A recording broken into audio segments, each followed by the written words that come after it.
Eu vim tirar onda para ir pro Polo Norte, já que eu não posso.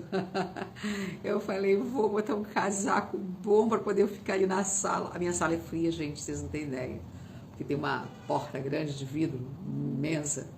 E aí ela parece que a gente está assim, eu já até pensei numa lareira dessas de álcool que tem, que eu vi ontem. Achei o máximo. Mas vamos ao material, porque os 13 minutos aqui podem gerar 15, 20 se for necessários.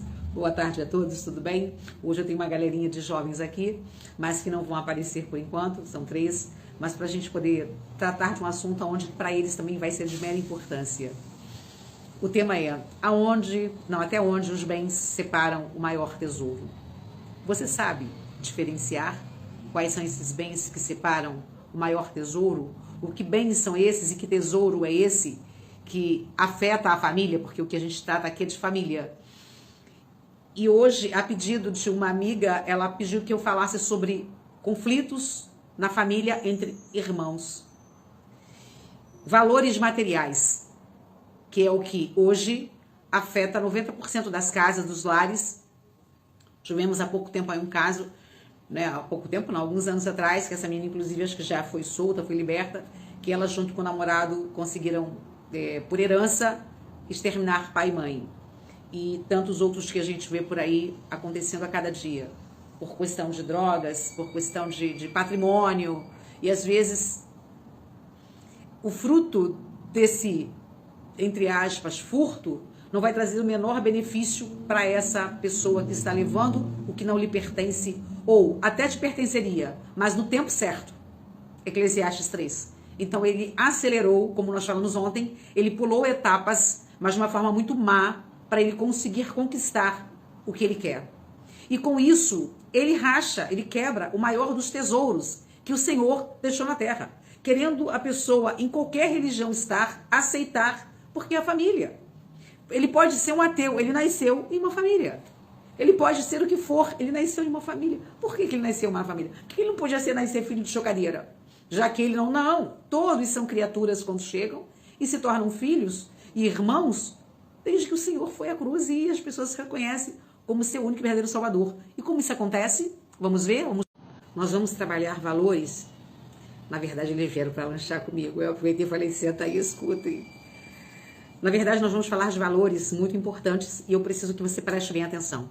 Porque isso pode estar acontecendo na sua casa, assim como na casa dessa jovem que está sentindo o conflito chegar e adentrar o seu lar. E ela pediu um SOS para que talvez uma palavra viesse ajustar. Quem convence, certamente não somos nós. Você pode ir à igreja, psicólogos e tudo. Você pode criar o entendimento, sabe? Ter uma visão melhor dos fatos, mas a decisão final é sua. Agora, quem leva o entendimento, se você buscar, e não tem erro, é o Espírito Santo. Esse sim, fala com você, linha direta. Já tentou? Você tem que experimentar. Vamos lá. Vamos saber diferenciar valores materiais para valores espirituais? Como diz o povo, sem mais delongas. Valores materiais, representado pelo dinheiro, sociedade e capitalismo, ok? Valores espirituais, pela missão e pelo propósito de uma vida, pelo próximo. Provavelmente, isso hoje, no nosso mundo, está ficando escasso que nem os animais em extinção. Mas é bíblico. Como se conectam? Vou usar bastante colinha porque eu tive que rapidamente criar um material. Quando há um mesmo propósito, eles se conectam, certo? Exemplo, família, né? Olha só, vamos fazer uma sociedade, nós dois, nosso pai deixou pra gente poder construir, e há um entendimento material e espiritual, há o cara que ele conhece da parte da administração e o outro da operacional, existe o entendimento e eles juntam isso e aí dá samba. A coisa acontece, como é o caso de um de vocês que a gente conhece a história. E principalmente sabendo que um desses tem a visão espiritual para poder dizer, né? Que a gente acha que os nossos macaquinhos, não. A visão espiritual de dizer, olha, eu ontem orei o Senhor e ele me disse que era esse o caminho. E o outro, por entendimento, diz, você tá certo. Então ali tem a casadinha. Então eles se conectam. Até porque um precisa do outro, sabia disso? Apesar de parecerem forças opostas, não há dúvidas que os dois âmbitos da vida são totalmente ligados. Porém, mal divididos. Na maioria dos casos, como você e seu irmão. Esse é o grande problema. E você veio encaixar quando a menina diz, Tânia, fala de irmãos. Ok, então vai para você, porque vocês dois ficam aqui, a gente consegue dividir as informações e a galera na telinha. A vida material, sozinha, implica trabalhar mais, melhor, onde pode gerar recursos sem perceber, o egoísmo vem junto, o orgulho, a vaidade, entre outros. Se chamando felicidade genuína. Para ele, é a felicidade genuína. Uma vida espiritual bem desenvolvida implica em conhecer-se mais, gerando um verdadeiro sentido de vida, reduzindo o egoísmo, o orgulho, a vaidade e etc. Da mesma forma, aqui acontece há uma felicidade genuína também. Entende como eles acabam se acasalando? Eles precisam um do outro, senão o Senhor não teria criado. Ele criou, digamos, um mosquitinho e criou aquele sapinho, vai lá com a linguinha para comer. Ele precisou fazer o predador e a sua presa. Assim ele precisou fazer o homem e os recursos, para que o homem se beneficiasse dele, mas com uma visão diferente do que a gente vê hoje. Matéria e espírito, devemos mantê-los em equilíbrio, pois se um falta, o outro sente. Ou, se um falta, o outro cresce demais e perde o equilíbrio. Lembra do parear? Casais que é difícil, mas se retratando de recursos materiais e espirituais, você consegue chegar se você desejar? Isso é muito importante. Bom, mas quando há o desequilíbrio entre os dois, certamente gerará uma grande rocha de tropeço. Pedra? Não, é rocha. Entre a família, entre as famílias. E é o que está acontecendo em um lar? Não. Esse lar só veio acender a luz para que eu pudesse falar sobre, como o seu, sobre lares em conflitos por questões de irmãos. E aí se instaura o problema. E começa pela ambição, naturalmente, quando não pelo amor. Eu trago uma bola caríssima, exemplo aqui, peguei do meu filho, né, que ele brincava muito com ela, e vamos dizer, custa lá R$1.000. E aí eu chego para os dois irmãos e falo, olha, quem quer? Num primeiro momento, há um olhar crescido dos dois, mas vocês podem ter a certeza que um deles vai ceder para que um fique. No começo um irá ceder, correto? E aí eu apresento, já que são pequenos, uma Bíblia ilustrada, com figurinhas e etc. E certamente o outro começa a convencer aquele que está quase cedendo a não ficar, que olha que coisa maravilhosa. Ele é maravilhoso, tá? Mas ele ilude. Ele consegue, com o poder de persuasão, mostrar ao outro que esse vai ser mais interessante do que a bola. E que, na verdade, se esse só optar por bens materiais, é de fato o que ele precisa. E se esse outro optar por bens espirituais, é o que vai enriquecer ele lá na frente. Mas, talvez, ainda pela imaturidade, ou pelos olhos que se soltam diante de recursos, eu aceito, mas estou dividido. Alguns, de fato, de verdade. E isso dentro dos lares está acontecendo a 3x2. Alguns optam para material e outros para o espiritual, dividindo os sentimentos e desequilibrando o que não poderia acontecer. Com isso gerando a frase ou versículo, em casa dividida, não há bênção. Meus amigos, meus filhos, que eu posso chamá-los, certamente deve ter a minha idade quando a gente se retrata a um jovem. A jovens, a filhos. Nada do que vocês possuírem aqui, vocês vão levar guardadinho no espaço, no caixão. Ah, mas eu vou ter uma vida feliz. Você só vai ter uma vida feliz se você conseguir de verdade cumprir o mandamento, o segundo maior mandamento do Senhor. Amar o teu próximo como a ti mesmo. Então, quando você consegue ter esse entendimento, certamente você passa a dividir igualmente. E aí sim, você vai ver o melhor dessa terra. Naquela terra que mana leite, mana mel, porque não há ambição. Vai ver lá a Babilônia, vai ver os grandes reis que acharam que poderiam engolir o ouro e levar junto consigo.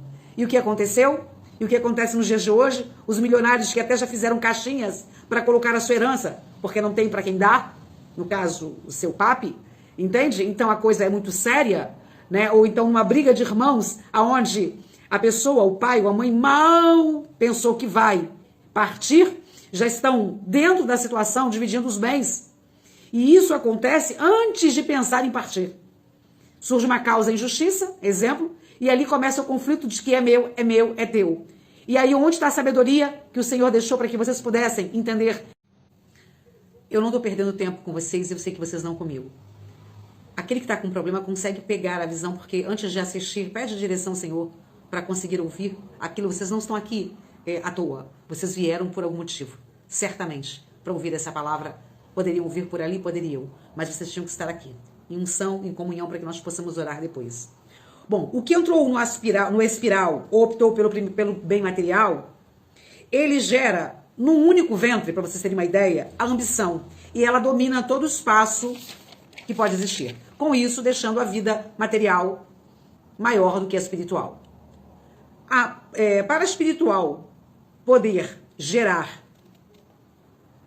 frutos maiores do que a material, ela tem que lutar muito para fazer entender o material descer do pedestal e cortar o bolo no meio. Já viram irmãos quando vão comer pão? Na minha casa acontecia isso. A gente dividia, quando tinha um refrigerante, o pão, a gente dividia e media para ver se estava igual. Exatamente. Para que um não comesse mais que o outro. Não sei se na casa de vocês já aconteceu isso. Na minha, muitas vezes.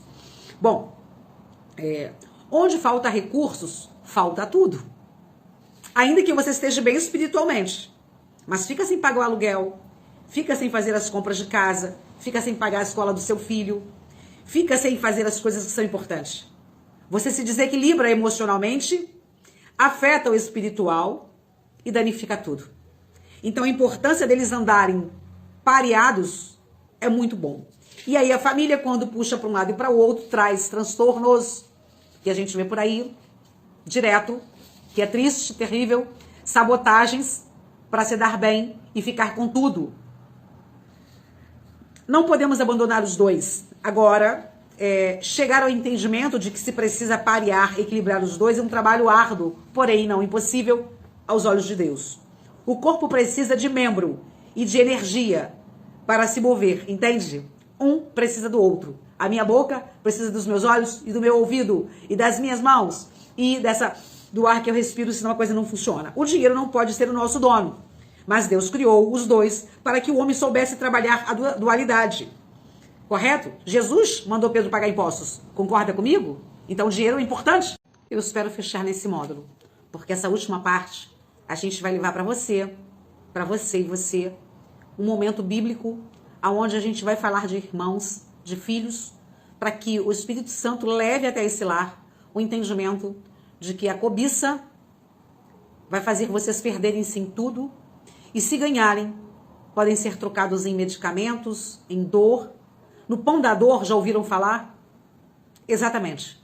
Está na hora de vocês conseguirem entender que depois de perder pai e mãe, não adianta ir chorar no caixão, porque o tempo passou. Não adianta você olhar e de repente ver que seu castelo desmoronou, e se você tivesse dividido, e se te faltasse de repente o pão, o outro teria para te complementar. Então está faltando sabedoria. E aonde falta sabedoria, falta Deus. E aonde falta Deus, nada se completa com felicidade. Tudo que se conquista é falso. É aquele arco-íris com pote de ouro que você nunca vai tocar. E se tocar, vai estar amaldiçoado. Não porque eu estou amaldiçoando, mas é porque você não está sabendo trabalhar com a dualidade, com a honestidade em saber que todos fazem parte desse pedaço de bolo. Quem ama o seu irmão permanece na luz e nele não há causa de tropeço. Isso está na Bíblia, correto? Caim matou Abel e foi o primeiro caso entre irmãos por ciúmes. E quando os dois poderiam dar a Deus, ou a quem quer que fosse, o seu melhor. Mas aquele que ganhou a Bíblia, que era o mais humilde, tinha talvez menos, esse sim teve coragem de se despojar das primícias. E o outro, quando só a bola estourou, é que ele resolveu tirar um pedacinho e ofertar a sobra da bola arrebentada. E aí, na hora do Senhor olhar para essa família, ela entendeu quem tinha feito melhor. E aí, infelizmente, pelo nosso livre-arbítrio, pelo seu livre-arbítrio, você foi tomado, assim como Saul, pelo mal e matou o seu irmão. Mas como Saul, você pode acabar se matando? É isso que você quer? Não estou falando fisicamente, não. É espiritualmente. É onde você pensa que você está muito bem e ali tudo acontece de ruim. Em Mateus 10, 21, a gente vai ler, e se a gente precisar passar, eu vou passar para o outro, e eu tenho certeza que de quem for o interesse vai continuar, porque não tem como a gente fugir à palavra. Então vamos para o pedacinho da palavra. José foi traído pelos seus irmãos. Podem procurar na Bíblia. Mateus 10, 21. Um irmão entregará à morte o outro irmão, e o pai ao filho. Filhos haverá que se levantarão contra os progenitores e os matarão. Tudo isso está escrito. E se está escrito, há de se cumprir. Levítico 19, 17. Não odiarás o teu irmão no teu coração. Olha a palavra. Se vocês conhecem, é preciso meditar a respeito disso e rever os seus conceitos como irmãos. Lucas 15, 13. 12, 13. E por se multiplicar a iniquidade, o amor se esfriará de quase todos. Aquele, porém, que preservar até o fim, esse será salvo.